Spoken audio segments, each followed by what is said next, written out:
Good evening, ladies and gentlemen. Welcome to another edition of the Moment of Truth Community Connoisseurs Instagram Live Podcast.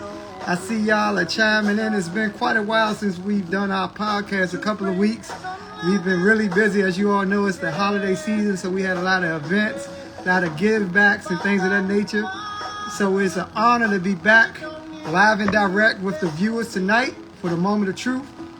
We have a special guest on tonight, a young brother that's really out here doing this thing in the space of activism. He's an artist. He's a leader. Tonight we have our brother Rock Kelly on tonight.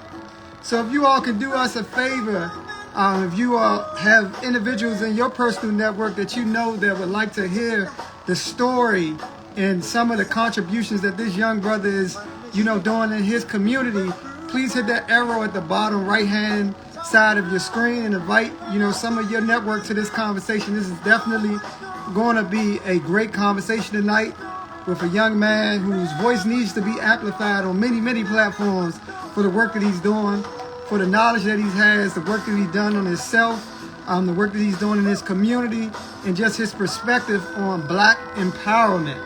So we're super excited to have our brother Rock Kelly on. Antonio, what's up? Janari, what's up? Thanks for tapping in. Christine, what's going on? I see y'all tapping in right now. Our brother, Teacher Rawls, is in the building. Teacher Rawls is in the building, ladies and gentlemen. So, again, thank you all for joining. If you can hit that arrow at the bottom right-hand side of your screen and invite some of your friends, your family members to this conversation. We're going to go deep into a deep conversation with Rock tonight. We're going to ask him questions. If you all have questions for Rock, be sure to drop them in the comment box so I can pin them and ask them also. But first and foremost, before we bring Rock in, we're going to bring in our brother, Teacher Rawls. Teacher Rawls is a Black educator based in New York. He's a motivator. He's a hard worker. And he always comes on and takes a little bit of his time at his Thursday evenings to bless our platform with a lot of positivity and a lot of wisdom. So without further ado, before we bring in Rock, we're going to bring in our brother, Teacher Rawls, for 5 minutes of joy juice.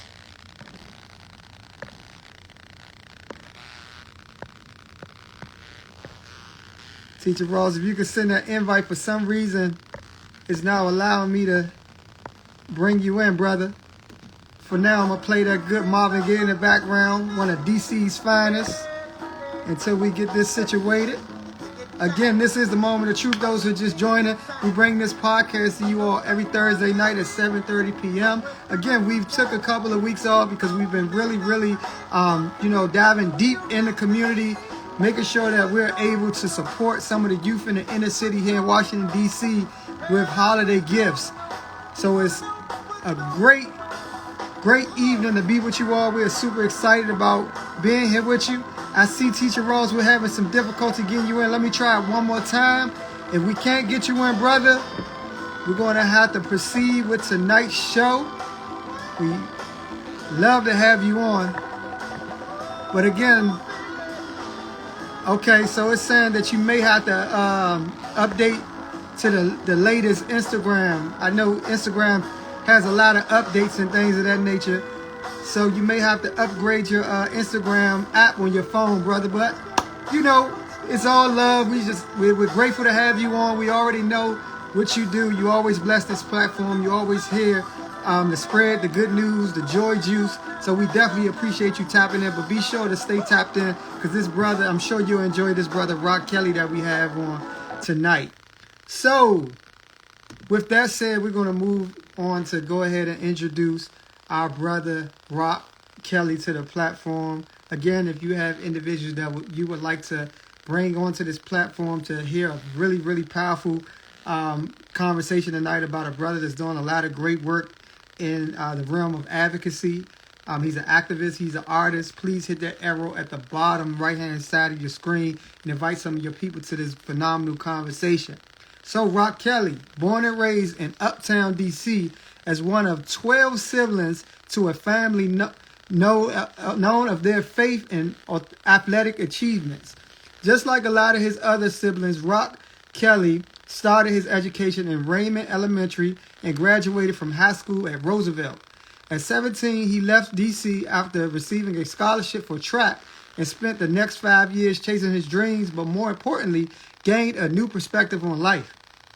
A perspective that would enable him to become a respected activist and artist in his city. After receiving a degree in social work and becoming an ACC champion, hometown school record holder, and All-American Rock, Kelly returned home in 2019 and dropped his debut EP, Warzone, Welcome Home. The seven-song EP documents his return to his hometown, which he describes as a war zone plagued by poverty, crime, and neighborhood gun violence. The project garnered traction in the metropolitan DMV area, receiving praise for its originality, consciousness, lyricism, and vulnerable perspective on the issues affecting his community that is quickly being gentrified. Kelly's next project, Don't Get Spanked, captures Kelly's battle for peace and unity within this community, but more importantly, himself, as the environment he attempts to uplift begins to take a noticeable toll on his spirit. The projects offer a deeper dive into the heart and mind of a black man, straddling the lines of inner city artists and community activists, determined to hold those responsible for the trauma his people endure accountable. Wow, that's powerful. So without further ado, I'm going to bring on the young king, Rock Kelly, to the moment of truth.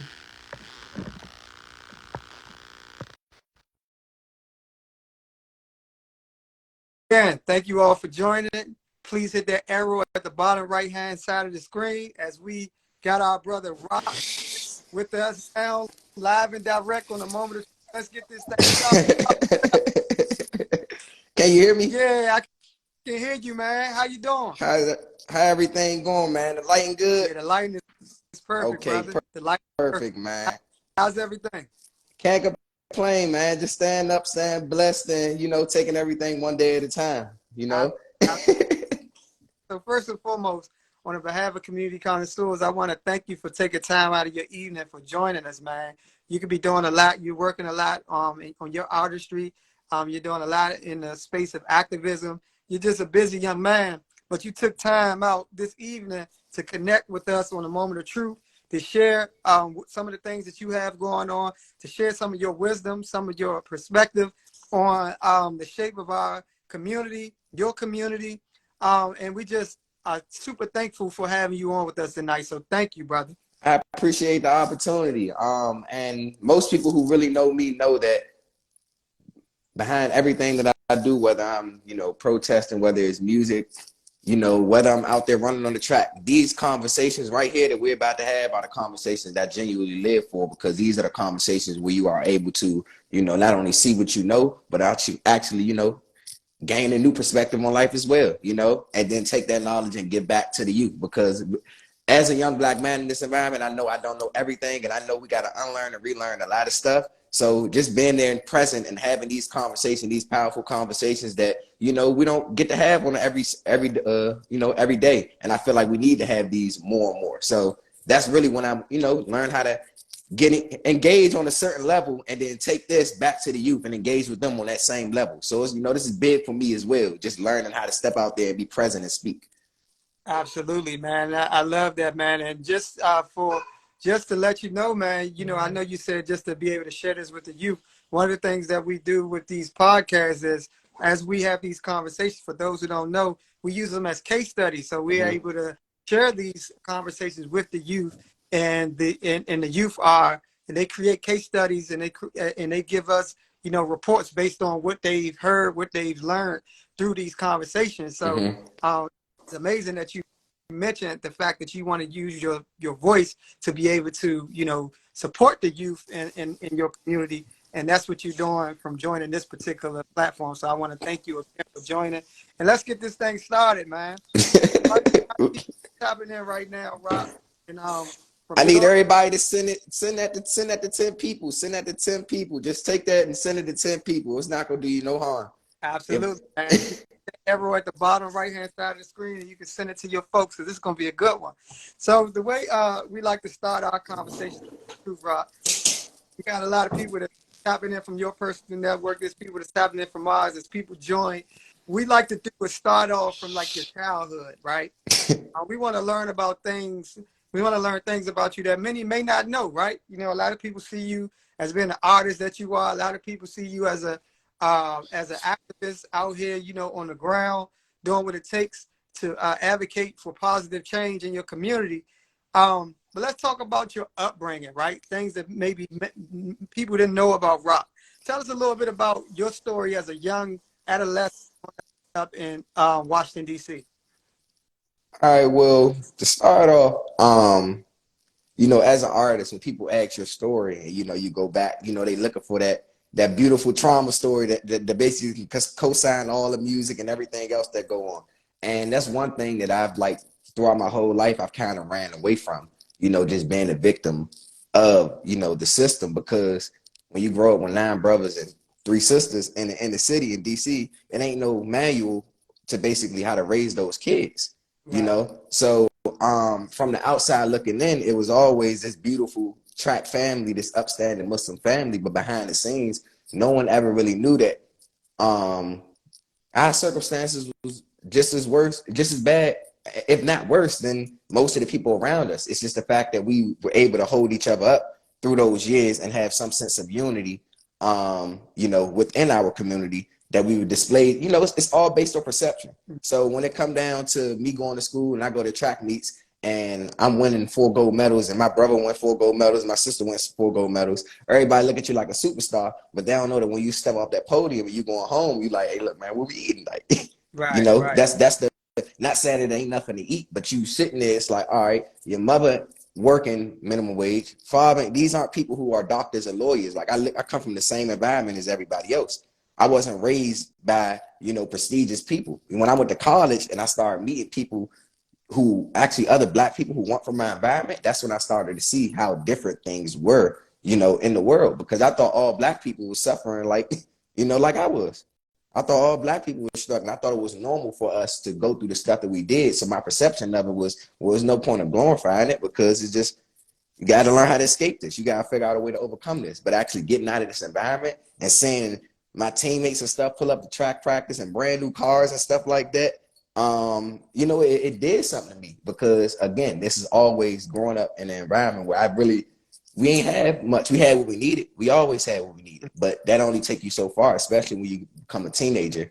And that pull that the, you know, inner city has on the youth. It's hard to get out here and dang, I'm the star. You done made me you done made me get into some things, dog, because now that I'm sitting really thinking about it and I see all these people joining, I'm trying not to get caught up in that. But it's like people never knew the story of, you know, not just me, but none of my siblings.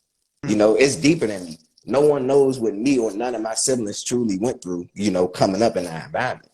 And I can snap that on everything. And I know it's sad because, you know, we weren't trained to talk about it. We weren't trained to become a victim of our trauma. We were trained to basically take the little we had and find a way to make that work and help the people next to us. That's why we got the, you know, the picture that we have in our environment. That's why we had a perception that we do of upstanding. But behind the scenes, we always had less than everybody. We just found out a way to make sure that the person next to us was good, you know? So that's why we got love and respect in our community. But track was like a blessing because if you take that away, you got 12 kids in a in a house in poverty. Yeah. And that's only going, how long can you sit there and keep all of that in one pot before it boil over and explode? So track for us was like a blessing. And my mother was able to actually, oh nah, that's a move. Funnel everybody right through it. So for my older sister, when she basically broke onto the national scene with track, shoot, even with her, it was a big part of my life. We seeing her run track. And this goes into track being more than just a sport for me. I remember as a kid, when I first stepped out there and started running track, and my sister having a whole thing going on where she got disqualified for her hijab. So my faith, you know, and our religion and stuff like that has always been a barrier for us in this world. We've always been shown, you know what I'm saying, to stay in our place to a certain extent. You're the fastest person in the country and you go to a track meet trying to compete and you just get disqualified, you know, for simply being Muslim. Right. And then you want to, and you can't do anything about it because that's when the media gets involved. You want CNN and Fox News, and you see articles about your sister and people basically saying like, "Hey, you want to run track? Go run in the desert," stuff like that. So all the races, I got a dose of everything, from very, very, very young, from the streets, from the political spectrum. And, my father gave me a certain mindset on it to where it's like I was never going to, let myself become a victim of nothing that I encountered. I was always going to fight through it and, help my help my family, help my community. And that's one thing when people say, when did you get into activism? I was born an activist. I was. Let me go touch on a point that you made, man, because you said a lot, right? And I want to. Yeah, let's slow it down for a second. You good, bro? Like, you're talking truth. But I do want to, like, rewind a little bit because you said you were raised with 12 siblings. It was 12. 9 brother, 11, if I'm not mistaken. It was 11. That's I got a brother who's actually from Florida. My brother, on my father's side. But if I'm not mistaken, there was one point in time where it was like at least 9 of us at the house at one time. So, and I want to go ahead about that, right? I want to talk about coming up in a house where it was 9 people, 9 kids. Were you raised? Because I know you mentioned your dad as well. Yes. Were you raised by your mom and your dad? Let's talk about your household a little bit. So I was raised with my mom and my dad. I had my mother and my father, and y'all big. I have my mom and my dad in the household, but my relationship with my father wasn't, again, it's all perception based. From the outside looking in, people would basically say, "Hey, you got your mom, you got your dad. Most people ain't got one, some ain't got either. So you blessed." But they ain't really understand or comprehend the fact that when it came to my relationship with my father, he was somebody who was big on preaching the word and, big on faith and, speaking truth into power. So he was more so focused on his mission. And it was basically giving us the word. And then after that, it's like, well, look, I can't feed all of y'all. I can't take care of y'all. I'm going to give y'all the word. I'm going to give y'all the message. And I'm going to release y'all to the world. And it's up to y'all what y'all will do with it. But if y'all make sense of it, y'all will come back and find me one day. Wow. Okay. So that's kind of my perspective on my relationship with my dad. Now, my mother, it was like whatever her kids was doing, as long as we weren't making her look crazy out here, she was behind it 100%. We could be selling water in the middle of the desert, and my mother gonna be out there finding a way to make sure she can support us because we doing something that, it makes the village look good. So mom is always gonna be behind us. So she was the team mom for track. She was the team mom for football and the youth. Like literally growing up, if you got 8 kids and they all playing different sports and you showing up to all of their games, and you basically got snacks for all the kids, you're gonna eventually become not only the team mom, but you're the community mom. So my mother, Umi, that she was known as Umi to everybody in our neighborhood. It wasn't just Umi for us. Umi means mom in Arabic. So again, I can remember one of my closest friends, Juma, who passed away. Like he was one of the first ones, so I can legit remember from a childhood. Like, nah, Umi, and it was adamant, not Miss Kelly, none of that. Like Umi, and everybody else followed suit. Now the whole neighborhood calling her Umi. So that's like my mother has the mom of the whole neighborhood. She like community mom. Community mom. If you go to Raymond, if you go to Roosevelt, you ask about Miss Kelly, they gonna know who you talk about. If you if you go uptown and ask about Miss Kelly, somebody's gonna know about Miss Kelly or one of her 50 kids. Yeah. I promise you that. So it's like we have this, everybody know about us, for just basically being us, standing on our own 10 and being different and, being staples in our community. Absolutely. So I do want to touch on the topic of your dad, though, right? Because, like you said, there's some people that has both of their parents, some people that knows their father, but they're not in their life, and some people that don't know their father as well. And definitely want to, pay homage to moms. Obviously, she was a very, very instrumental person in your life, your siblings' life, and in the community. I see a lot of people in the comment boxes saying, Umi, Umi, Umi. So, much love to your mom and all of everything poured into you and your family and her community, because I definitely want to, shout out the sister and the strong moms in our community, but I also want to talk about with your dad, because you did say, because it's a unique thing it shouldn't be unique, in fact, I will argue the fact that the narrative is somewhat twisted about Black dads not being in our in the family structure. Me myself working around a lot of families and seeing families on a daily basis. I see a lot of fathers, grandfathers, men in general, father figures that are in their children's lives. So I can argue the fact that narrative of the black father, the black man not being in the kids' lives, to have some type of it's not all the way Yeah, true, right? But for sure. there are a lot of my peers that grew up, and I'm sure the same for you, growing up in the inner city, that grew up without their dad, right? Mm-hmm. And you being a person that grew up knowing that your dad was in your life, myself as well. I had my father in my life. My dad is still in my life to this day. But your perspective on your relationship with your dad was a bit different from mine. Yeah. Tell me, like, because you said he was on his journey, his spiritual journey, which is powerful. He taught Yeah. you word, taught you all about spirituality, and that's power. That's power in itself. That's a power more powerful than what anyone in this earthly plane can teach you, right? However, you said that connection with your dad wasn't like the typical dad-son connection. Tell us how that kind of growing, because we all know, having a father in your life, especially there, those moments when your father is there, maybe it's at a football game, checking up on you, you able to go get a perspective from that individual that is your biological father or someone that's in your life as a father figure. That matters. Uh-huh. You know what I mean? That kind of shapes you as a man, right? As a young man and as an adult. Tell us a little bit about, how that worked for you, considering you did mention that, your relationship with your dad was a bit different from the typical dad-son healthy relationship. So I'm really trying to think about how to make sense of my relationship with my father. Cause it's like, it's so crazy. Cause it's like, on one end, I get the aspect of most people don't have, a father in their household. And the most valuable thing is not money. It's literally like your presence is more valuable than anything. So I can tell you right now, if I didn't have my father's presence at the very least, if he wasn't just there, I know I'd be a totally different person.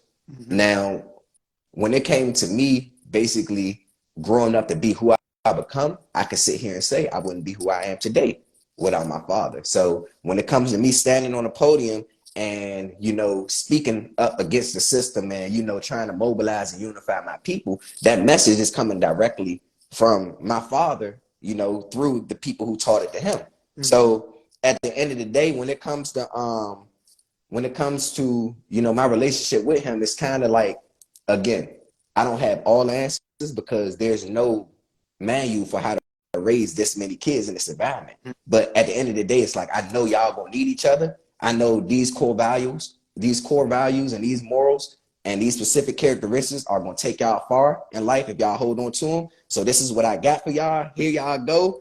And I'm not gonna pretend like I got any more. I'm not gonna act like I care about giving y'all no shoes, no materialistic. None of that matters to me. It's literally, this is the journey I'm on. This is where I'm going. If y'all want to follow me on it, y'all can come. If y'all don't, then enjoy this stuff, because my father wasn't from the hood. Right. My father he was a spoiled kid from adopted. You know what I'm saying?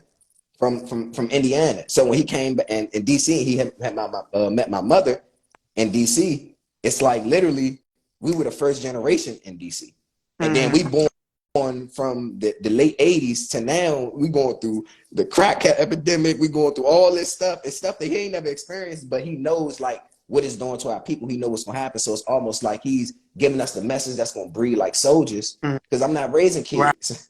I'm raising soldiers. That's what that's what the mindset that was instilled in us. You're a soldier. You're not a boy. Straight like that. So some can say that's unfair, but it's like I didn't have an upbringing where it's like, oh, father, son. Is like, nah, it's kind of like militant. Like we're in the military, y'all my soldiers. I'm training y'all to go out here into the world and create change. Y'all not gonna be influenced by, y'all not gonna be influenced by y'all environment. Y'all gonna influence y'all environment. And then you look here and you see all my siblings and stuff through stuff that, because he didn't care. We went for 4 gold medals and come home. And he's like, what did you do for your community? That's his mindset. I don't care about the track and everything. But that also was a testament to see how talented we were to get us in certain rooms, you know, get certain influence, and now we can influence people the way, you know, that we supposed to. So it's like, all right, you sitting here preaching the world, ain't nobody gonna hear you. But if you go out there, you win 4 gold medals, and you standing on top of a podium, now you got the whole room. So he was basically like, all right, this is the message, but use the gifts that y'all got from y'all mother and all the other stuff to actually put that message out there. Right. Hey man, I thank you for sharing that, and that's why part of the reason I wanted you to share that, man, because what you said, my bad. I know the power in that, right? You know, Yeah, and that's powerful. The way that your father poured that spirituality piece in that community. You know what I'm saying? yeah. That sense of philanthropy and just being there to support and uplift others around you, It's right? just keeping people. I don't want to cut you off, but it's like literally because of my father, my whole life, I've never lost sight of the bigger picture. Right. So Exactly. when I say things like don't get spanked, like again, it has a lot of meanings, but one of them is like the message that I have, my father spanked it into me. And he said, you're gonna follow this message, because if you go out here and you don't, the world gonna spank you, basically. You know, so the world gonna tear your behind up. So I'm gonna tear your behind up first, you know, because I care about you. And I think that in our reality as Black people, men, with children, especially particularly boys, should teach their children that way. I love the fact that he kept it real with you. He let you know that the life that that you're giving is going to be challenging, and these are some morals, the morals and principles that you need to stand by to be able to guide yourself and guide others. So that's powerful, man. It's power in that. So I definitely appreciate you for sharing that with us, and salute to your father. Salute to all the kings out there doing what they have to do to basically engrave that knowledge and that wisdom in their children. Because our kids need it, our young men need it. So I wanted to just take time to, pay homage. That's one of the biggest issues in our community. I feel like it's the lack of male guidance, the lack of male leadership, the lack of male accountability. We can go on and on all day about pointing the finger at this person. Like I said, we could blame the system. We could blame these people. But at the end of the day, I feel like genuinely, if the Black men, we had more control over what was going on in our environment, you know what I'm saying? Then it would look different. If we had more Black men being part of the solution rather than being part of the problem, our environment would look different. If I sit here right now today and I go around to every man in our community, or just go around period and say, are you being part of the problem or part of the solution? Are you being part of the problem or part of the solution? People gonna be like, well, I'm part of the solution. It's like, well, if everybody's being part of the solution, why our community look like this? Because if more people being part of the solution, it wouldn't. It's clearly that there are more people in our environment being part of the problem than the solution. Because I don't care what nobody, we can point the finger at all these different places, but when I see people on Instagram flexing money and people flying out and doing all these trips, and then I go on Instagram the next day and I see you in the community helping the kids, you can see some people morals align on this side and other people morals align on this side. Some people want to live a fantasy lifestyle, and other people want to put the work in and help the community. So I just want to get more people to get on the mindset and on that frequency operating like us. Like, don't get me wrong, you're supposed to have fun, you're supposed to live life, but you have a duty towards yourself first, because that's a big issue. A lot of us aren't taking care of ourselves, man. A lot of people, and when you say that, a lot of people don't even know where that starts at. Absolutely. Yeah, absolutely. That's very true.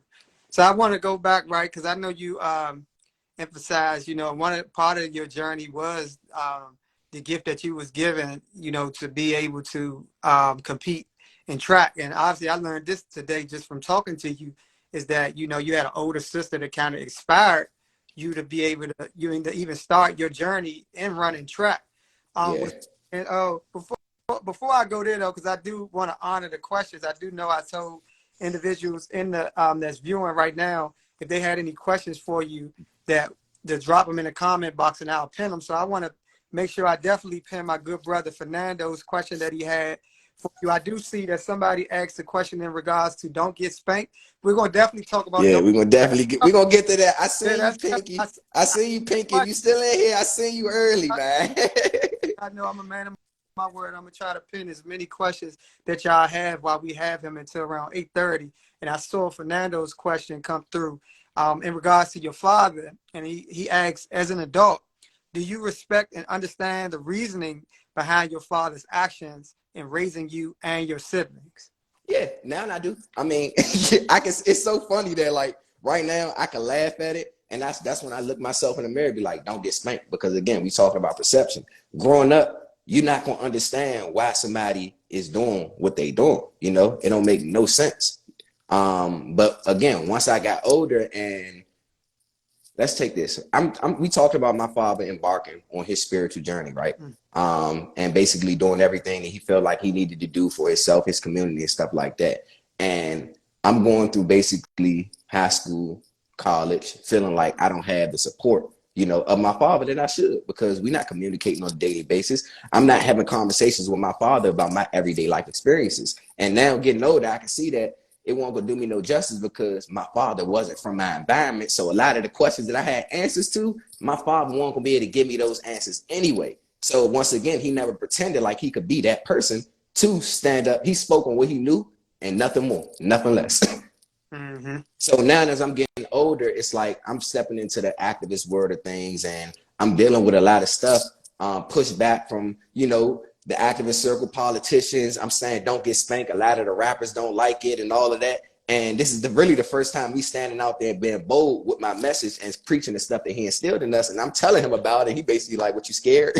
Like, you're supposed to get pushed back. I already told you when you was a kid that they was going to try to spank you when you told the truth. So you've been ready for this. Yeah. You've been ready for this. So I feel like my whole journey is like getting the message, him instilling stuff into me, and then basically releasing me into the world and going through all these trials and tribulations. And then once I come back home from college and I step out there and I live in my purpose and I run back into him, I'm like, hey, Pops, you don't know what's going on. He's like, nah, I do. I told you.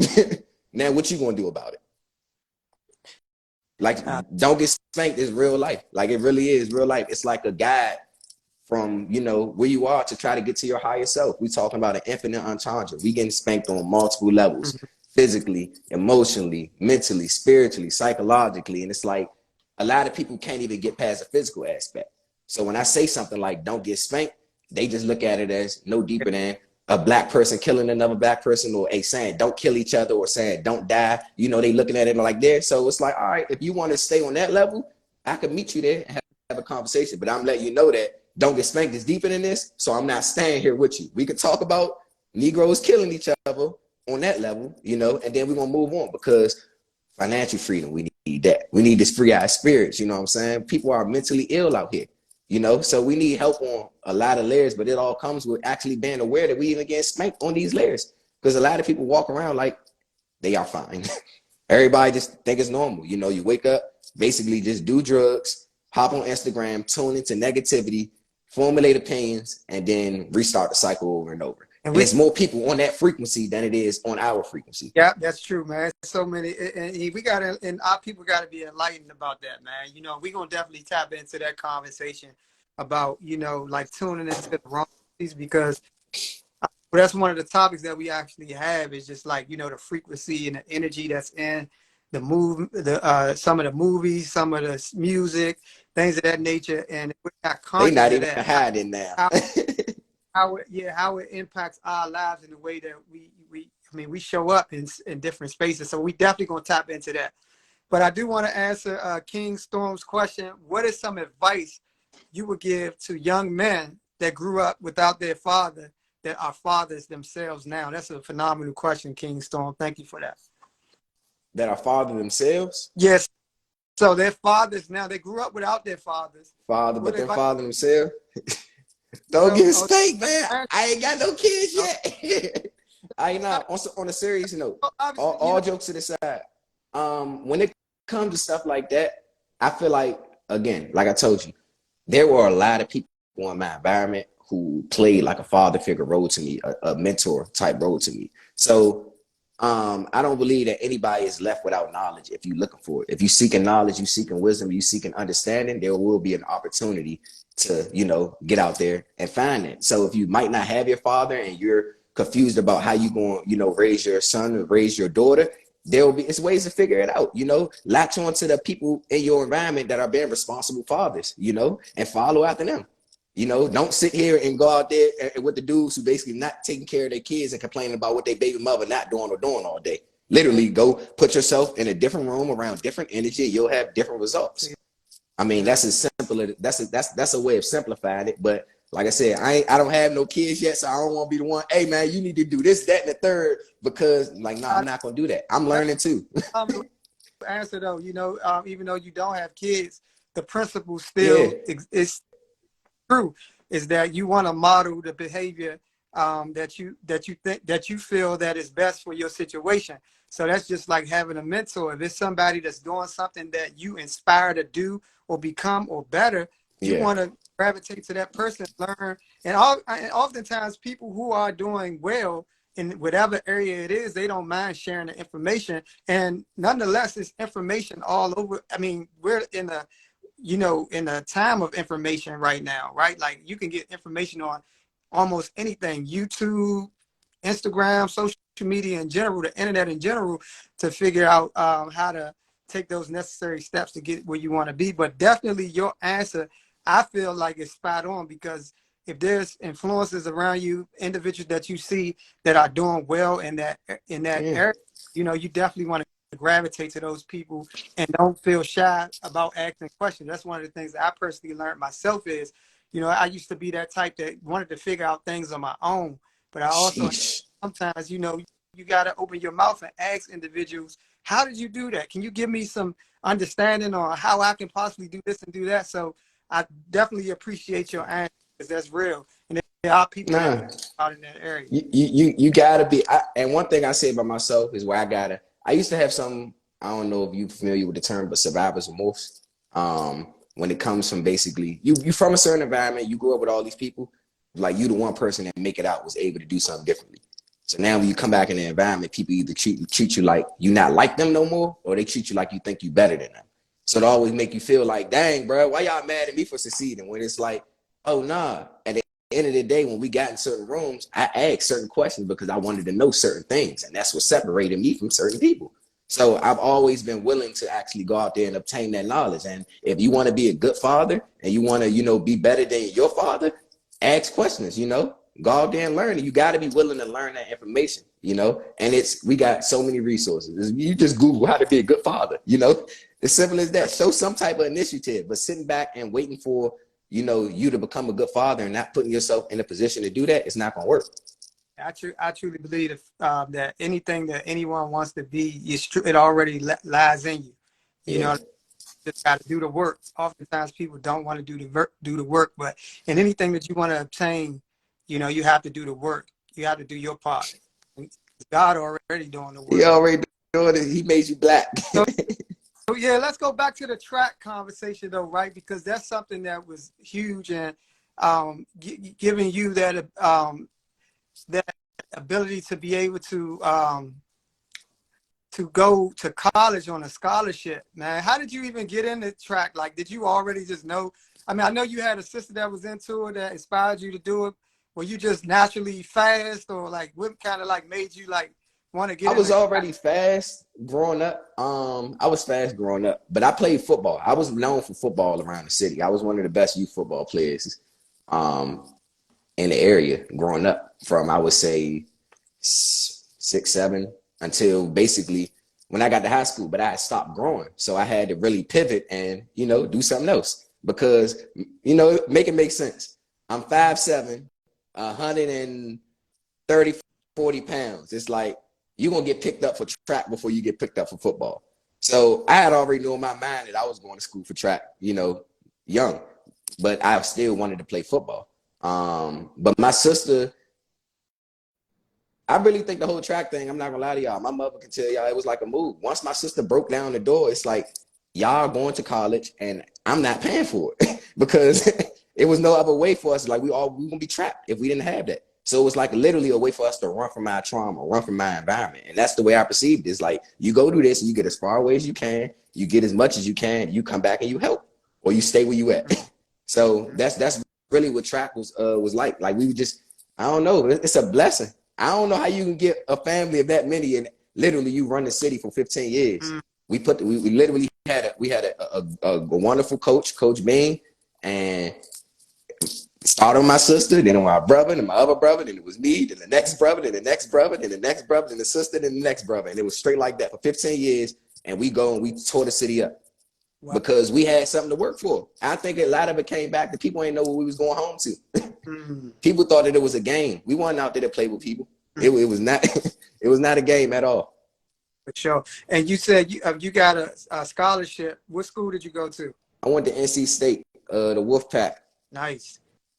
NC State. And I've noticed earlier you mentioned like when you went to college, right? You know, because oftentimes, coming up in our communities in the inner city, you are taught to go to school, then graduate and go get a job, but oftentimes college isn't really, it's an option, right? Yeah. It's not, that you see a lot of people in your, and I know I'll just speak for myself because I know everybody's situation is different, but I know coming up, I didn't see, I didn't have an older brother or, or a uncle or my parents, or like a lot of family members that went that college route, yeah. Right?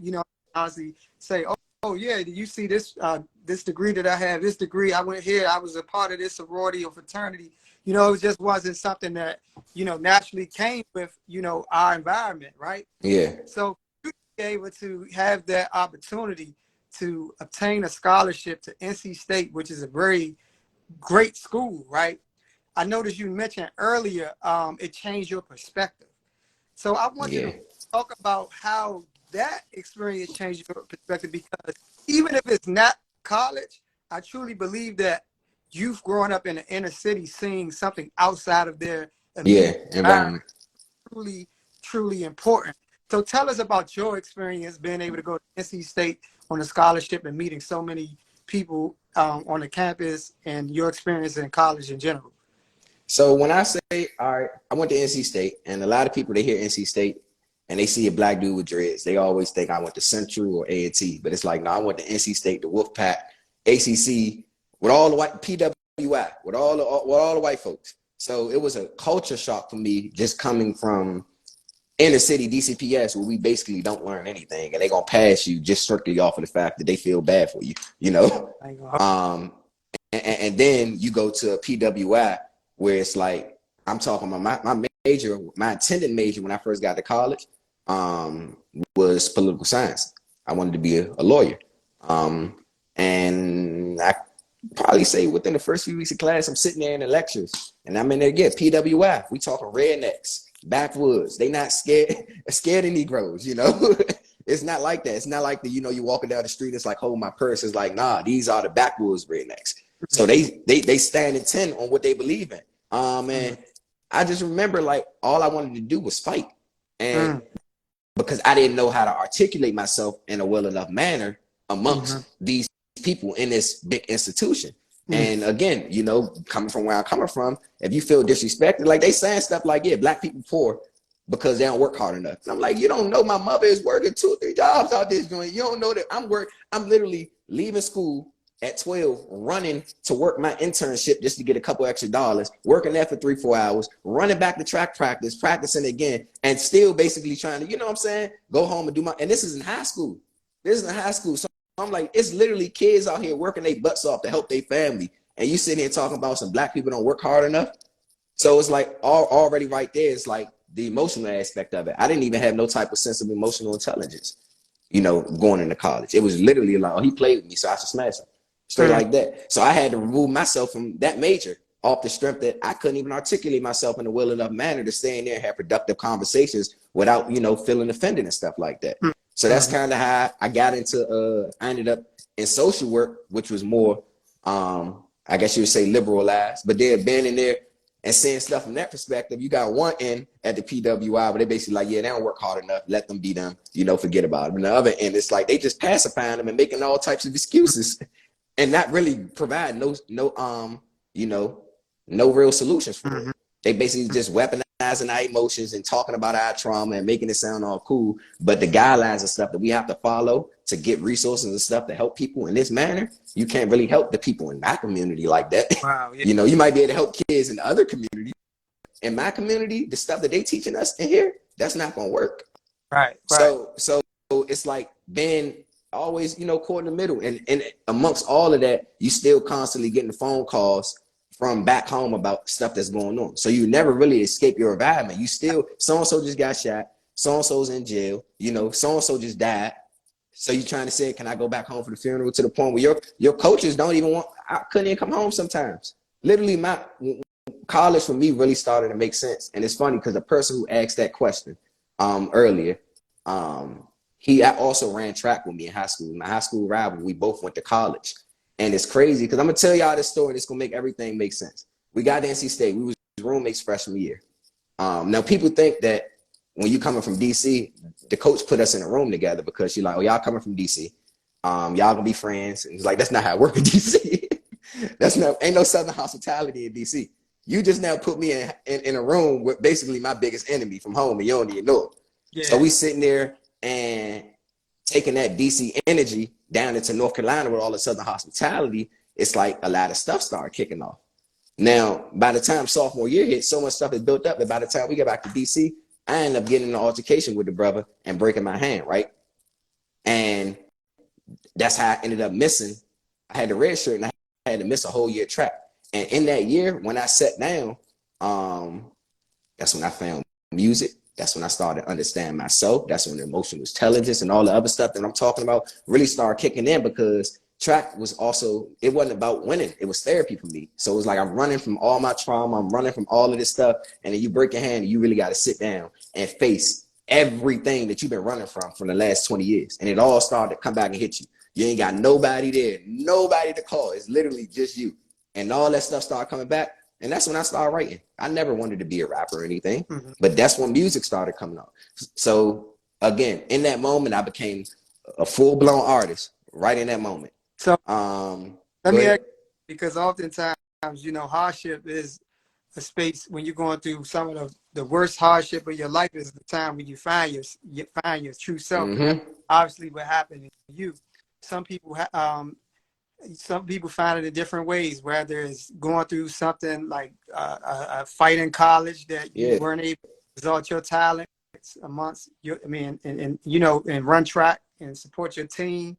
And that was a hard time for you. Some people do it in ways where perhaps they lose everything. Some people, I'd have been all the way at the top and feel all the way to the bottom. Some people, and the one thing with that brother, but go ahead. I want to ask you this really quick though, you know, because it's very profound what you just said, man. And one of your hardest times in college and being a track star that you are, you had to sit down. Couldn't run no more. You couldn't run no more. When you found yourself in that time when you were in that space by yourself and dealing with that. Tell the people, because sometimes even if you're not in the hardest time of your life, tell the people what you did to shift, right? Because that's sometimes the hardest thing to do. When in those moments where you're trying to figure it out, what did you have to do to kind of, like you mentioned, like emotional intelligence, you mentioned being able to communicate effectively. You've obtained all of these skills when you were at one of your lowest points. What are some of the things that you did to make sure to be able to be at the level that you are intellectually, emotionally, that you are right now? Because you may be able to help somebody right now on this podcast that needs some tips on what you did that they can apply in their life to transition right now. So what were some of those things that you locked in on during that hard time of your life? Honestly, when I was at the lowest moments, I really would say that my faith is really what started, because again, that it clicked right back in. You know, when you strand or I was at the top of the world right before all of that stuff happened. So, you know, I'm coming from literally having nothing, being from an environment where, again, 9 brothers, 3 sisters. We gotta wear I'm wearing sweatpants and my running shoes to clothes. You know, I'm running shoes to school. I'm not getting new clothes and stuff like that. So you get to college and you start getting the refund checks. You start to get the freedom. You start to get all this other stuff. And it's like you start to forget, you know, a little bit. And in that moment, I feel like it was more about, I say I'm at my lowest, but I feel like that was God's way of like humbling me and sitting me down and making me refocus about, all right, what do you really want to do with this life? You know, what you really here for? You say you want to do all this stuff. Like, what are you really here for? And the writing started with my brother who was locked up. I was writing letters to him while he was locked up, and I just started taking those and rhyming them and making the music. So in that moment, it's like I found something to basically like latch onto. And it was like music and my faith. And that started carrying me through college until next thing you know, I'm back. I'm a school record holder again. So it kind of like distracted me and it gave me something else to, you know, run with. I had track to go with this. And now it's like, all right, now you done escape. You done found something else. So now I'm in class and while they talking about black people not working hard enough, I'm writing the rhymes that's going to free my people. Like my whole perspective and everything just shifted. I'm not even listening to you, bro. I'm not even going to lie to you. I'm gonna pass this. I got study hall. My tutor will tell me about it, but I know I gotta write something right now that's really about to, you know what I'm saying, help my people out, because the stuff that y'all talking about ain't gonna do it. And through those words and stuff like that, again, I want to double back to the same thing, the situation I had, that fight when I graduated from college. After that situation happened, he ended up transferring to schools, went to law school. So he's in the process of becoming, if I'm not mistaken, he might have just now passed the bar. I don't know. Don't quote me on that. He gonna see this. But he on the path to become a lawyer. When we both got home, after all that stuff happened, the first person to collab with me on any type of community event was him, and we did like a backpack drive. Wow! So it's so crazy how everybody like saw everything that happened between us, and then the next time they seen us together after him transferring schools and everything, is us basically back in DC, the neighborhood that caused everything, and we giving out backpacks to the kids and putting a showcase together for the youth. So y'all literally knock some sense into each other. Hey, we gonna go with that. we gonna go with that. Literally, I like that. We gonna go with that one. Hey, look, man, that's a phenomenal story. Thank you for sharing that, bro. You know what I mean? Because that also speaks to like conflict resolution, man. You know what I mean? Like, you know, being able to go through something with someone, y'all duked it out, you know what I mean? And then for y'all to come back together as brothers and support each other in business endeavors when you came and graduated. And that just reminds you that, like, again, it's possible. It's possible. Yeah, it's definitely possible, man. So I want to transition, because I know we only got you for a little bit more time, right? So I want to transition into some of the things that we talked about earlier, man. And I know you alluded to a lot of your music earlier, and the fact that your writing, you know, basically changed your perspective on life, right? Yeah.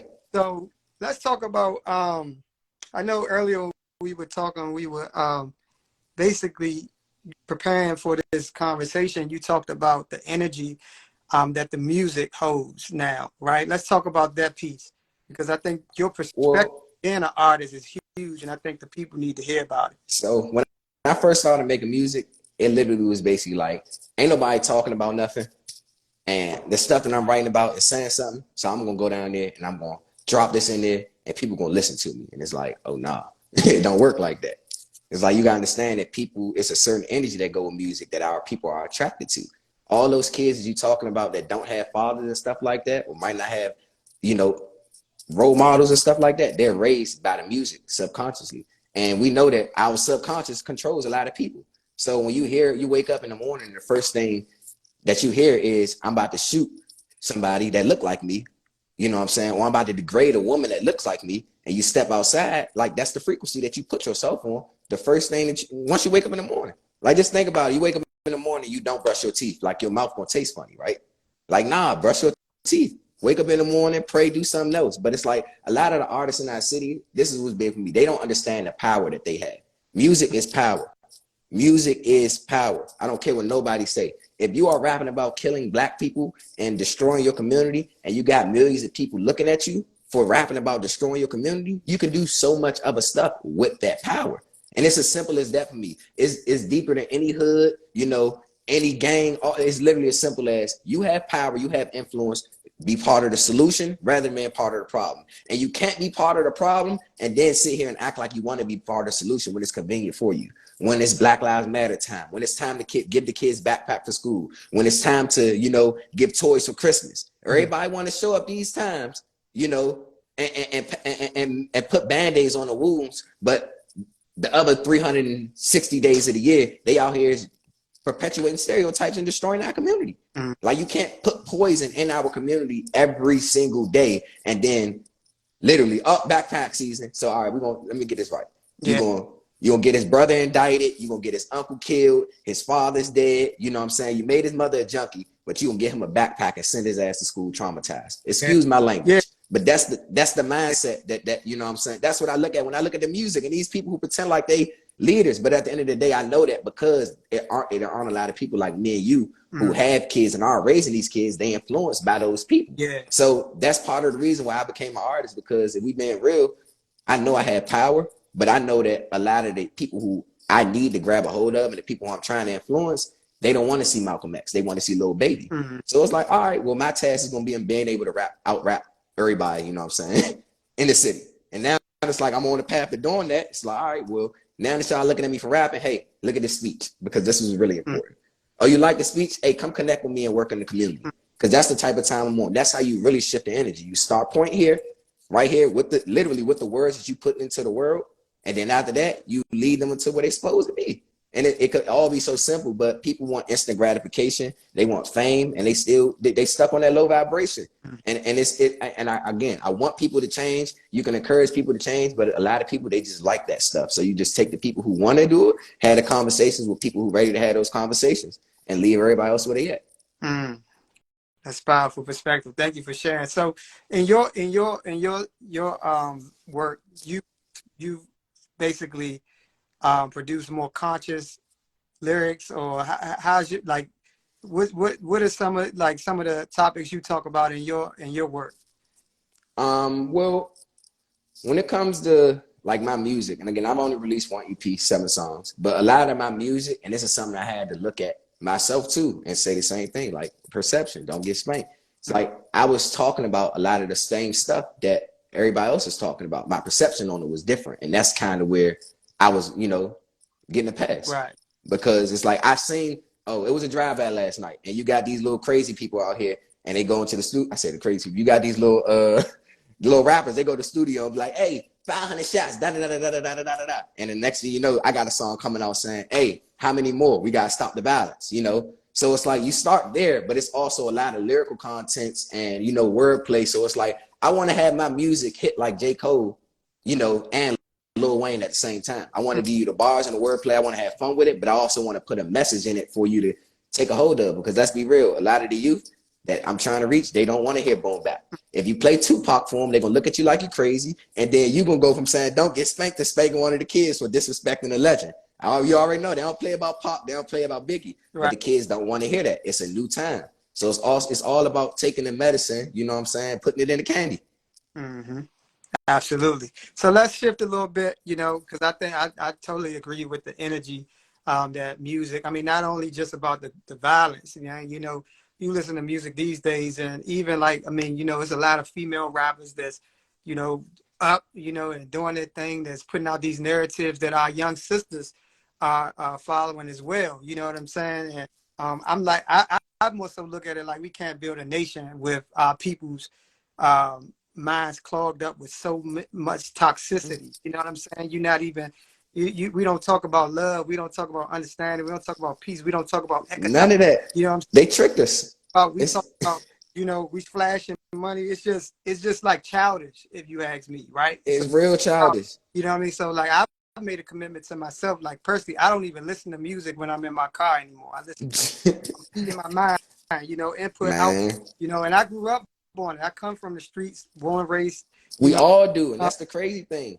And that's what I used to indulge in, but like I always try to use our platforms just to, speak on transition, because it's possible. A lot of good brothers or good men that came up in worse circumstances, been through the struggle, and has reconditioned themselves and understand what their lifestyle entails, when it comes to the violence and when it comes to the, just a lot of the stuff that these songs, motivate and inspire in people's mind, if you constantly feeding your mind with that. So, I mean, I never am the one that like, no, you should stop doing what you do, but, just have a conscience, you know what I mean? And understand, understand your power. your power, and and it carries energy, and that same energy goes in your relationships. You know what I mean? It goes in your work environment. It goes in your family structure. That same energy exists. You may not think it, but it definitely plays a major toll on your thinking patterns. So just be No, careful. for real. All my brothers and sisters out here still indulging in that type of music. But I do want to talk about, you know, uh, you mentioned the monetization of Black trauma. You talk Yeah. a lot about that. Let's talk about that. So again, and to piggyback off what we were talking about, the energy and the music, they found a way to basically convince us that our death and destruction is, you know, cool. They got us to they've convinced us that our trauma is entertainment. So if you sit here, all right, put it like this: somebody died in the community, you go on Instagram, and all the people is laughing about it. How are you expecting the world to take our trauma serious when we don't take it serious? They got it in Hollywood, so we've been desensitized, right, to the point where the trauma has been normalized to where the kids think it's okay to just talk about it. And now, not just the kids, the only reason they think it's okay is because you got 40-year-old men, like you said, it's childish, who still had this mindset. And it all comes back to those 40-year-old men in and out of prison and stuff like that. See, the big trick, and people gonna feel some type of way. They basically brainwash us into thinking that the weakest people in our community are the most important and the most powerful. So as long as we looking at the people who degrade us and cause and spew hatred and stuff into our community, and we dance and we listen to their music and we dance with the devil, we're gonna always be set back, because those people are literally just puppets to do the devil's bidding. They collect crumbs. When we talk about monetization of Black trauma, these are the people who want to front. Yeah, kill people, shoot people, cheat on your wife, beat her, all of the negative stuff we could think of. Okay, here you go. Here go this advance. Thank you for your music. We own your masters, and we about to make billions off of it. And you're gonna get that 100,000. You're gonna put it back in your hood, flip it, mess up some more stuff, and you're gonna be looking at me like I'm lost. That's literally what happens. So it's like we got to take control of our artistry. We got to understand that there's power in our artistry and make sure that nobody else is controlling, what's Black culture and what isn't Black culture. Because I can tell you right now, Black culture isn't drive-bys all day. Black culture isn't Black women on Instagram twerking. It is so much more to Black culture than that. Like literally, we see Black culture every day when we in these meetings and we going into these schools and we dealing with these kids. These kids is literally like they're genius, and they fearless too, and they have so much passion to actually do the work that needs to be done, but they don't got nobody to actually guide them and put that, apply, give them a target to actually shoot for, because they ready to go. But you sit here and you don't give them nothing to do. The next thing you know, you're gonna see them on Instagram making a song about somebody else dying and stuff like that.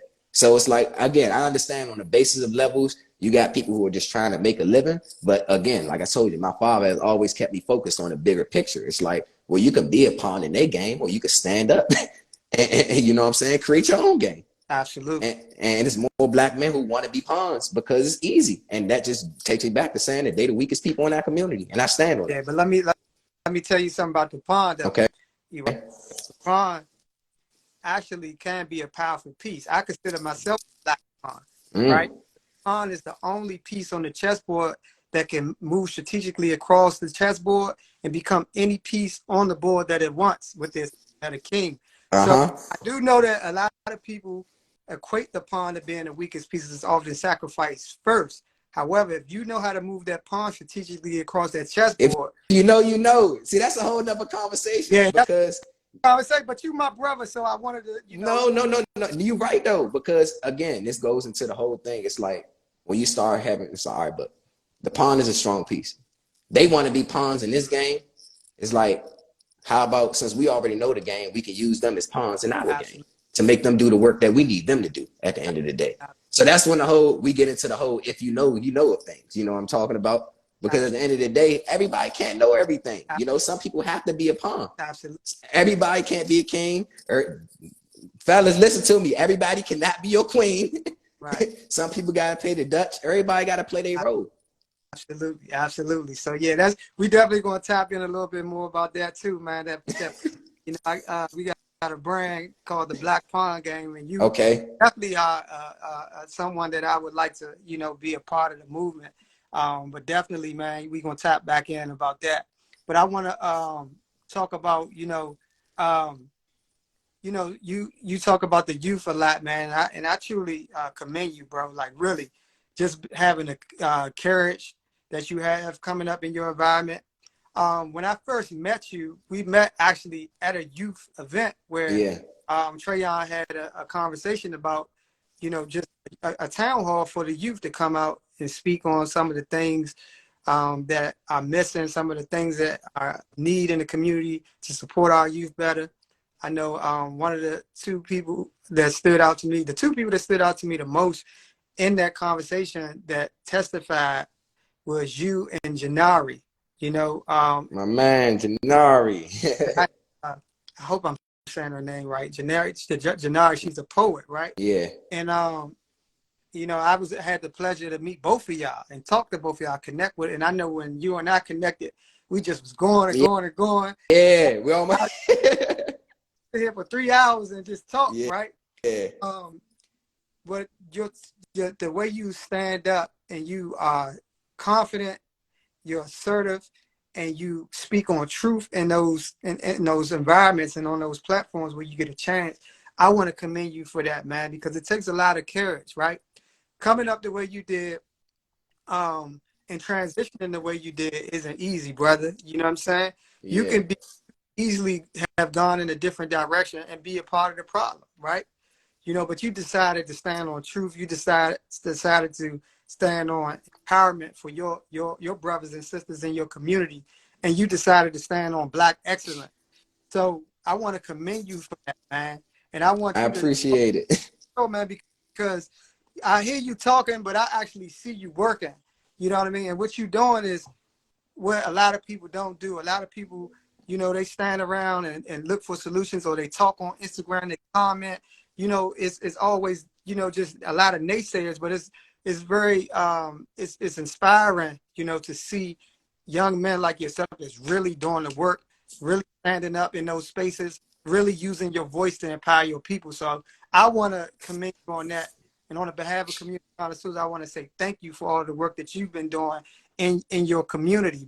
And Janari, I see Janari's in the comment box. You as well, sis. And we gotta get you on a moment. Appreciate it. Likewise, man. But I want to talk about, you know, one of the things we talked about earlier is just protecting youth and being accountable for our footprint. Talk about you know, your perspective on that. All right. So one thing that I have when it comes to like the youth, right? When I came home, I was 22. So I still, to a certain extent, was considered like a youth. People, you know, I graduated college and everything, but people still were treating me like, hey, you know, you're a young man. You know, you're not even on that level yet. So I just turned 26. I've been home for 4 years, basically studying my environment. It was like coming back, going to another college, you know? So when I'm seeing the perspective that people have on the kids and just the way that they deal with them, it's like, bro, y'all really is blaming the kids for 400 years of systematic oppression, racism, and trauma. Like they did it to y'all. Like you realize it's like people literally blame. Some people don't even need kids, and it like breaks my heart because the children are literally the peers. They don't know anything. They literally just growing up and trying to do, you know, what's best for them, and they learn how to survive, you know, the way they taught to survive. So when I sit here and I see people, okay, again, we know there's a lot of violence going on in the city. 14, 15-year-olds, 16-year-olds getting caught with guns, carjacking and stuff like that. It's like, all right, first question, where are these kids getting these guns from? Who's giving them to them? Mm-hmm. Where are their parents at? Okay, they don't have their parents. All right, they got uncles, they got aunts. Like it's somebody in this community, in this environment that has enough time or the resources to scoop this kid up. And you can't say they don't, because we sit here and we go to these community meetings and we looking for these people. You know, we see these people with the resources, but the connection isn't being made, you know? I even see things where it's like this nonprofit don't want to work with this nonprofit. You know what I'm saying? So everybody is supposed to be in it for the youth and protecting the kids, but it's more people in it for their ego. You know, you can't be mad at kids for being on Instagram doing stuff that they see that their parents do, not on Instagram. Because they don't know that you're not supposed to put this on Instagram. They just see what you do in the real world behind closed doors and then tell them not to do. But it's like, you're a hypocrite. Kids know what a hypocrite is. They're going to go do what you taught them to do. For the Black men, if you are sitting here and you're grooming these kids to be in the streets, you can't sit here and be mad when they crashing out because you told them that this lifestyle was okay. He was 12, he was 13. He was innocent, but you saw that boy was hurting. And what did you do? You used him. You put something in his hand and told him that can help him and his family. And it did for a little bit. But then when it wasn't working anymore, you weren't there for him no more. You ain't had nothing else to tell him. You ain't have nothing else to get him. So now by the time he 18, 19, 20 years old, and he realized that, dang, I'm a clown just like him. I'm basically learning from a clown.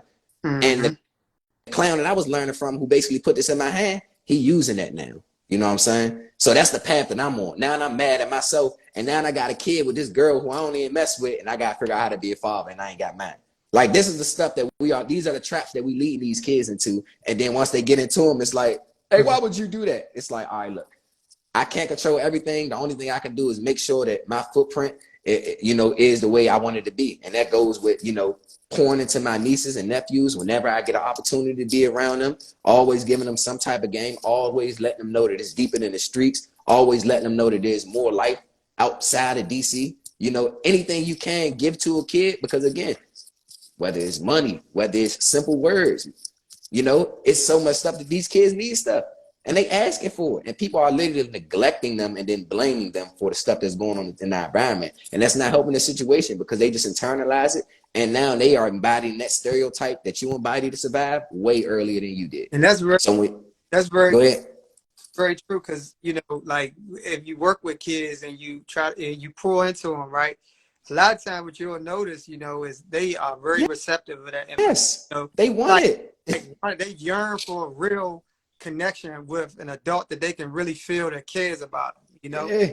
So we can't, keep on, walking past them, not pouring into them, not giving them words of encouragement. You see them pulling them to the side, not embarrassing them in front of everybody, but pulling them, like really having a real conversation.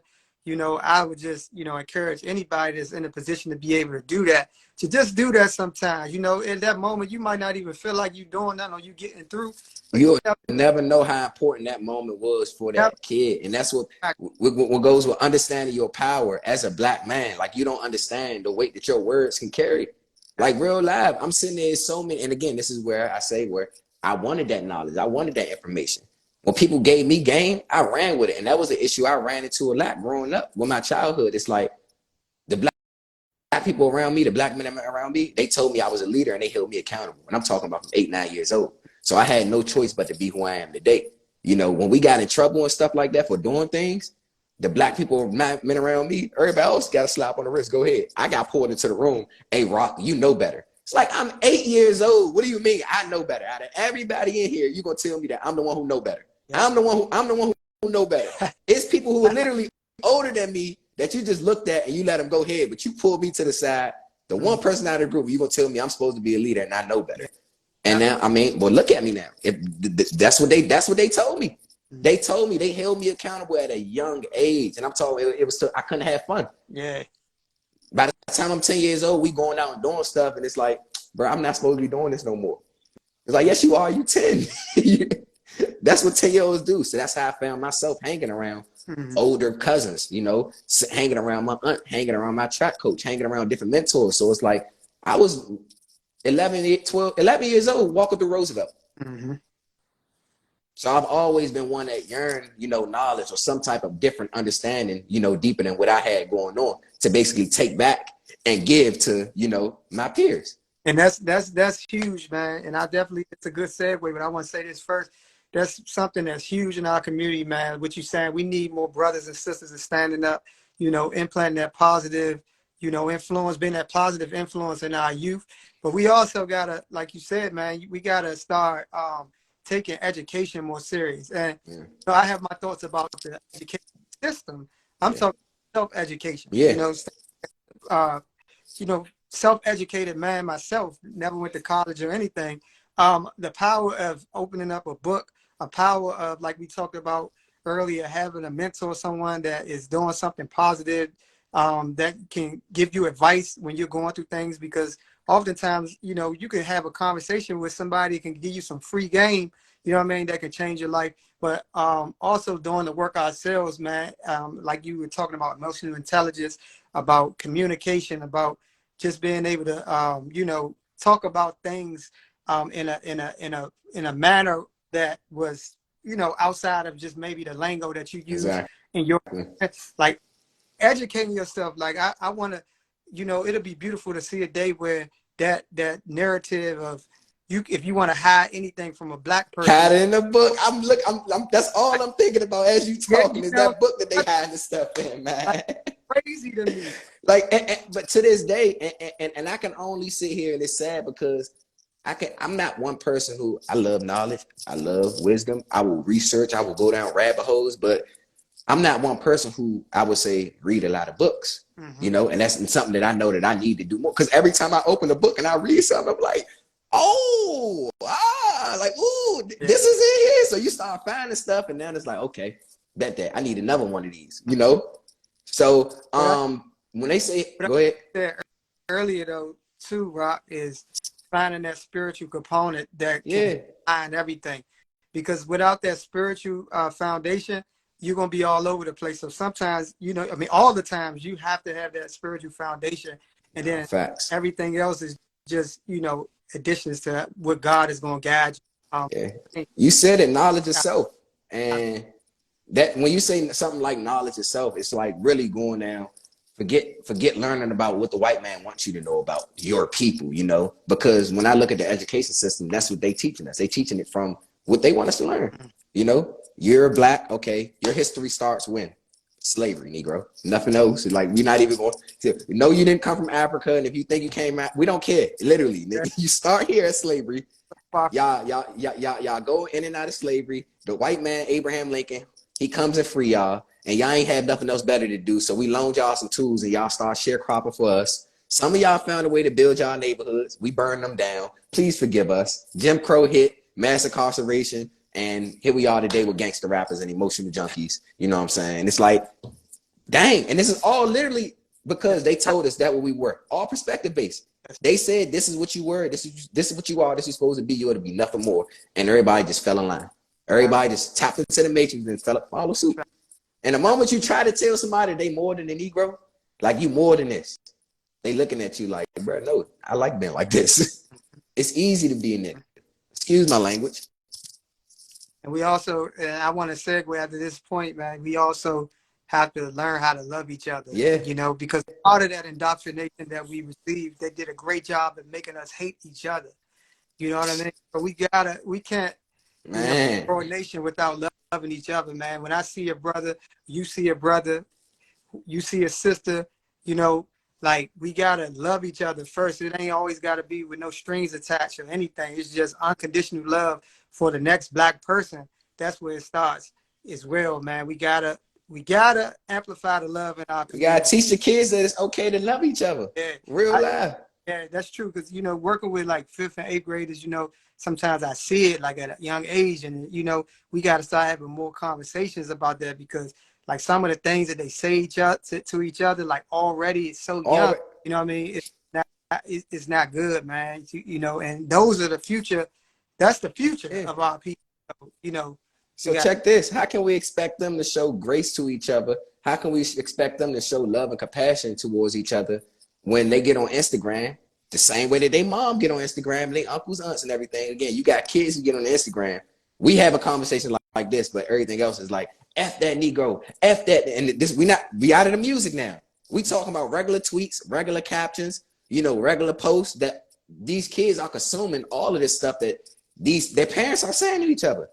So how can you sit here and say, show your peers love and compassion, where I look at my mom call my brother, out his name all day, How can I sit here and show? I've never been taught that. I never forget you. I'm sitting in detention in Raymond elementary school. I lie to you not, for like a whole year, probably was like 2 years. Like all the kids, all the boys basically had detention, no recess. The girls went out to recess, and he basically set us in there in like 3rd to like 4th grade, and like taught us life skills. Taught us life skills. And I lie to you not, that has had a crazy impact on my life.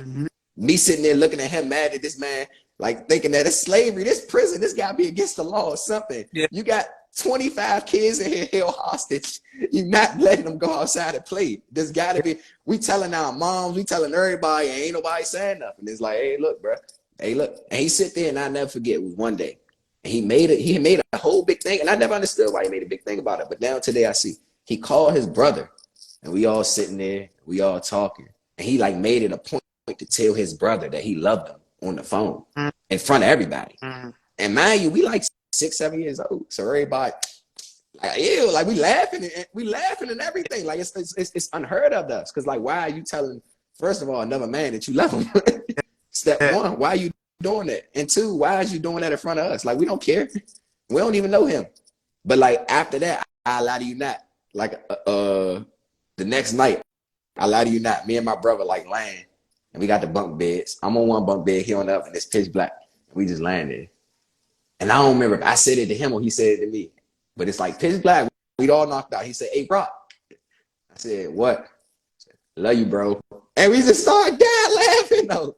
And it's like big kids, but just sitting there looking back at that moment, it's like we wouldn't even have learned that it was okay. Not saying we wouldn't have, but like that taught us that was okay to actually tell your brother that you loved him. You know what I'm saying? And when I think about saying that to my brothers, I always go back to that moment, because that was the first person to actually sit there and actually, you know, let us know that like, yeah, you got to tell your brother that you love him. We gotta see it more, man. We gotta see it more. But I definitely want to segue, man, you know, because I would be remiss if I went through this conversation, you know, and I'm good. like that, man.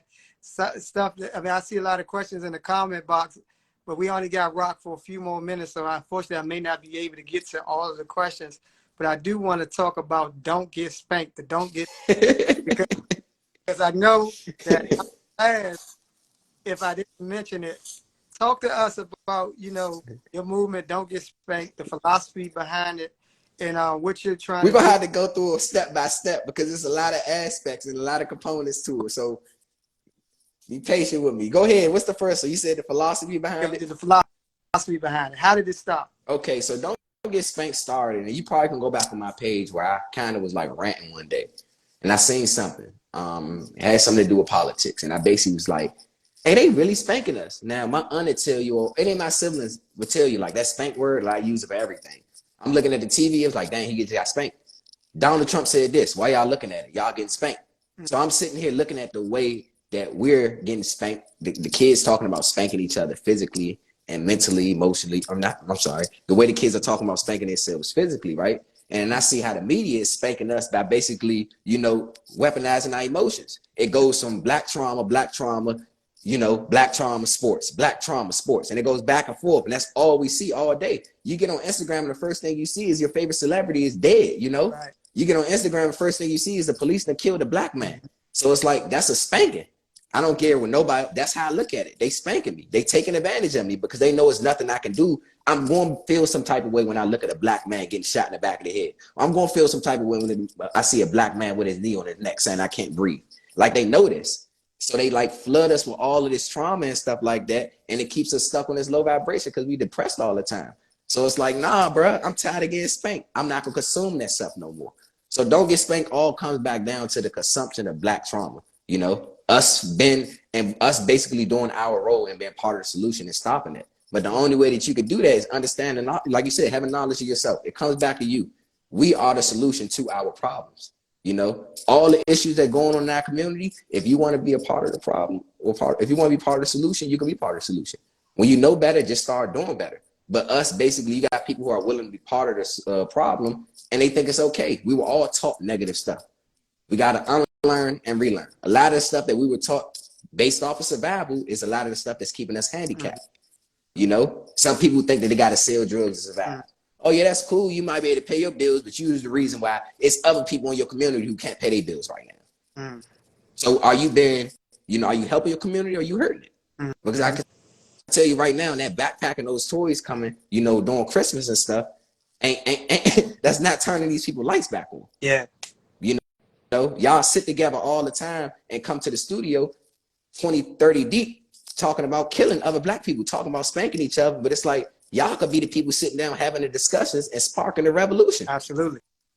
You got 20 black men in one setting talking about nothing. That's a spanking. We getting spanked on that level. So again, don't get spanked. The hashtag itself is literally just it's a marketing tool. It's a way of getting it out there, getting people attention. The message behind don't get spanked, it's a lot of layers to it. Now the actual movement is basically when you sit here and you say something that's polarizing as don't get spanked, I know it's gonna grasp a lot of attention because the perspective on it, you know, it can go so many different ways. And why people are going through it, formulating opinions and saying what they saying, feeling how they feel, I'm just collecting the pieces that I need to collect and building, you know, the movement that I want to build. And you see what I'm doing. Like on Instagram or social media, don't get spanked is literally just a dude with a sign saying don't get spanked. But in the real world, where it really matters, don't get spanked is me pulling up to that community and having and connecting with you. Don't get spanked is me connecting with Trigger Project. Don't get spanked is me connecting and building a network of all these nonprofits in the city so we can do targeted work for our community. Because at the end of the day, I can give you all this messages. I give you all this messaging, but right now, if Joe Biden is to come out and say, I got $1,400 for y'all, they not gonna care about what I got to say because I don't have the money or resources to change, you know, their situation. Right. So don't get spanked. Once again, you can talk about it all day, but do you have the resources to actually free your people? I know my people got some resources. I know some resources over here. I know some resources over here, but everybody is so disorganized because we're not conditioned to love each other and work with each other. So you got people who's supposed to be doing God's work competing with each other. It's not a competition at all. So on the music side of things, don't get spanked. It's about shifting the energy in the music. Instead of talking about black people killing each other all day, we could be talking about black people coming together. Even if that, and I hate when people say that, oh, we rapping about this all we see. No, we all see the same stuff. It's plenty of people in this environment with a different perspective on things. But you know what I see a lot of people are scared to be different. A lot of people are battling their identity crisis. A lot of people aren't, you know, confident enough to be who they supposed to be. Why? Because they getting spanked by that stereotypical image of black men and black women. They feel like they gotta be that person. But don't get spanked is basically saying, no, you don't have to be that person. Be you. Because the moment that every person starts to be who they supposed to be, then we'll start seeing change. Once you're comfortable in your own skin, then you're able to go work with other people. But if you hate yourself, how you gonna love somebody else? Literally, if you hate yourself, how can you sit here and help anybody? You got all this stuff going on in your head. You can't even sit down and look at another person. You can't even be present in the moment because you're so traumatized. So look, man, I want to definitely, man, thank you for sharing, you know, the vision and the movement. Don't get spanked. I think it's a very creative way to really capture the attention of people because that's something that people. It's more so a bad. I would describe don't get spanked like the hashtag that everybody sees. It's a battle cry. It's a call to action. Yeah. And again, it's done in a way where I know that it's gonna get attention from in as many different, you know, rooms. I can take that everywhere. I can put it in all these different places, and then it means something different. It's gonna mean what I needed to mean to connect the way I needed to connect. Exactly. We talking about frequencies. Yeah, even the younger population, right? Like that's something that people, the younger generation say, don't get spanked or they spank. Yeah, they spanking me. I think it's really creative how you know, twist it, you know, with don't get spanked in our communities often is perceived to mean to be powerful, you know. There's something powerful. And it's like empowering, you know, because and I think, you know, and I want you to talk to people really quick about how they can support you. Because I noticed you said, you know, you basically are funding all of your initiatives that you're doing, you know, out of pocket. You really don't have financial support, and which I think is very, you know, very important for in our community as well when we talk about knowledge, right? Yeah. You know, and economics, because we're not going to be able to change nothing without some economic power. Bingo. You know, in the game, because all of the people, all of the organizations, all of the corporations that's, you know, making these decisions that's affecting your family and your life, they are individuals with some bread. So we got to that space as well and listen to different things and be in those with people talking about economics. You know what I mean? Because that's the big thing right there. We ain't even get our 40 acres and a mule. All trying to get 40 acres and a mule in our own silos, man. We got to come together and trust each other enough to do real business with each other. So I want to give you the space right now to talk about how people can support your movement. Don't get spanked. Then I also want to, in closing, give you the platform to be able to talk about anything that you have upcoming. Like if you have any events, if you got any movements happening, any way that somebody can get acquainted with what you got going on, let the people know right now. But first, start off how they can support you financially. You know what I mean? And then let's talk about things that you have upcoming. And then after that, if you can leave the people with a few words of inspiration or wisdom for us to close out with. Okay. So when it comes to supporting the movement financially, let me start right here. When I first came home, and this is how I operate. Again, the money aspect of things wasn't something that was important to me because I know how easy it is to get caught up in money. I know money can become the root of all evil, especially when I'm doing my thing as an artist and an activist. So I kind of wasn't trying to focus on that too much. But again, when you get into the point where you start to move and you start seeing it, it's like, all right, you're trying to support your everyday lifestyle. You know, you sitting here, you kind of support the music, you know, and you trying to help in the community. You volunteering here. You're literally, everything you got, you give it to your community. And you sitting there like, dang, well, I can't help no more. So it's like you get to the point where you start seeing it's like, oh, you actually you got to ask for help. Mm-hmm. You got to ask for help.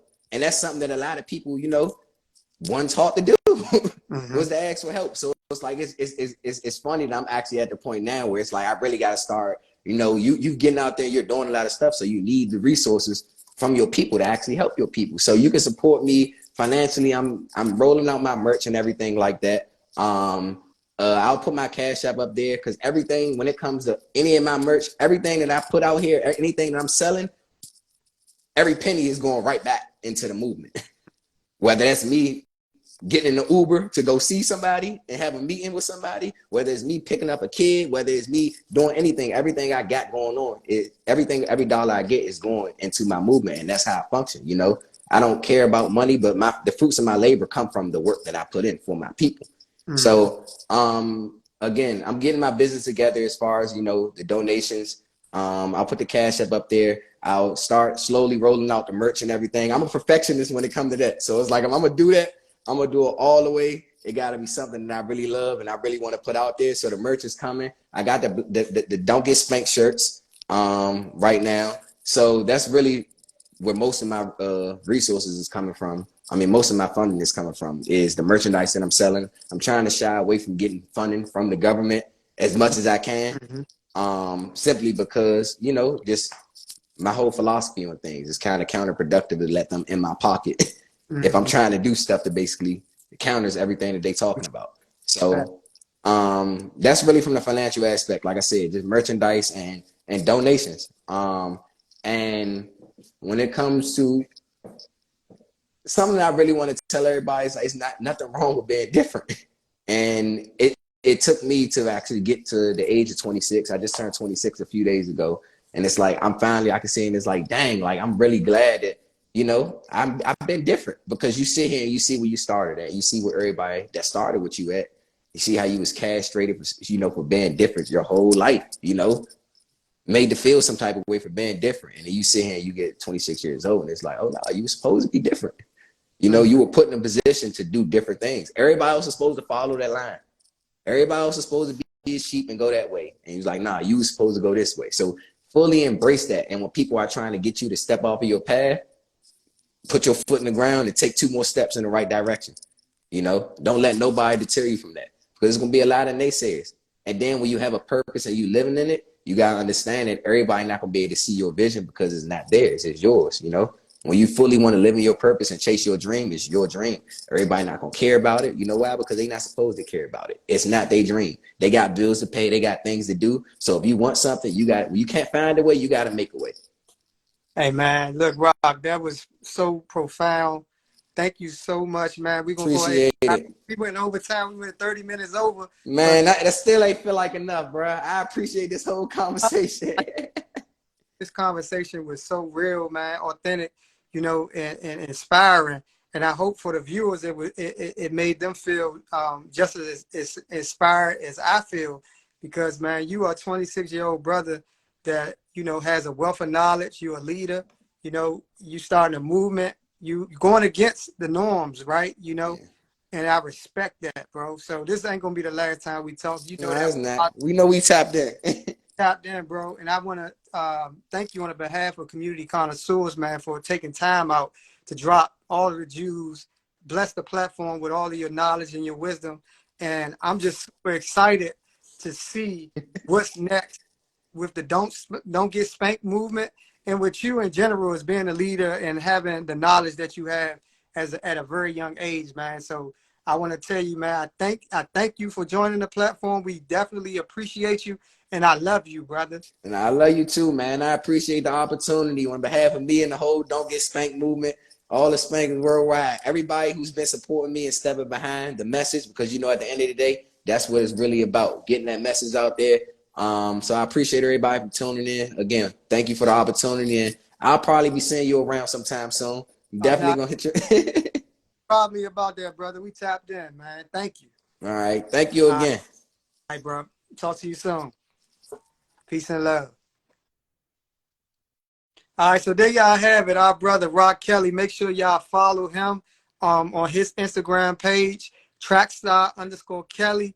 Man, you know, he's an amazing young man out here doing great things. If you were tapped in, you can see his perspective on our community, the uplifting of our people is super, super profound. He's a young, true leader. He shows up in his community for his people. So we got to support our brother. We got to love our brothers and sisters that's out here doing God's work. So I want to, before we tap out, I want to thank all of you all for joining us tonight. This has been the Moment of Truth, Community Connoisseurs Instagram Live podcast. We bring this to you every Thursday night at 7:30 p.m. Looking forward to seeing you all next week. If you're not following Community Connoisseurs, please give us a follow at community_connoisseurs. You can also visit our website at communityconnoisseurs.org to see some of the work that we've done in the community. As Rock was saying, with his organization, we're similar. We're a DC, Washington, D.C. based 501c3 nonprofit organization, and we're actually self-funded as well. We have yet to get a grant from the government. We believe in sustaining ourselves and our community and circulating the black dollar. So we definitely are looking for our people to support our movement. So if you visit our website, communityconnoisseurs.org, you can hit the donation button. We'll definitely appreciate any contribution that you can give towards our movement. With that said, again, thank you all for joining us tonight. We really appreciate your support. Have a phenomenal evening. See you all next week at 7:30 for the Moment of Truth. Peace and love.